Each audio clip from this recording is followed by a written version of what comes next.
Once you feel comfortable using the site, and you're kind of sitting there wondering what's the next step to creating good content or generating leads online, the best place to navigate and see some maybe helpful hints would be your progress section, which is located right here.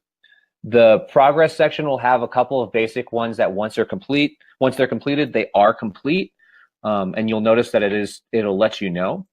The nice thing about this is that it does reset after 7 days, and the cool thing is that there's real nice helpful hints as to what these things can do for you.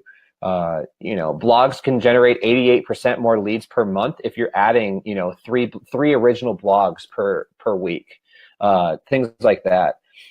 Helping you generate, helping you market. You can connect a CRM to your lead site just to make sure that you're getting those touches in. You have testimonials. If you didn't take the time and energy to add all of your testimonials to your site, we recommend adding more, right? There's always a good, the good publicity is the best. So add more of those testimonials that you have on any other testimonial sharing areas like Google, Zillow, or Trillia. It'll kind of hint to you that maybe you should work on setting up a social sharing tool, maybe exploring that tool a little bit more, as well as CMAs, like how to run the advertisement on CMAs, how to customize those CMA pages, and it'll let you know when those leads come through.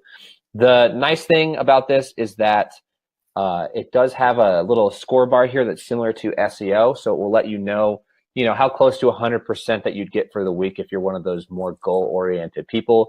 And again, this is a very, very good exercise to do weekly just to track your progress, see how you're doing. Look at some other things that maybe you might have been too scared to mess around with in the beginning. And now that you have a little bit more hours underneath your feet, you can dive into some of these things.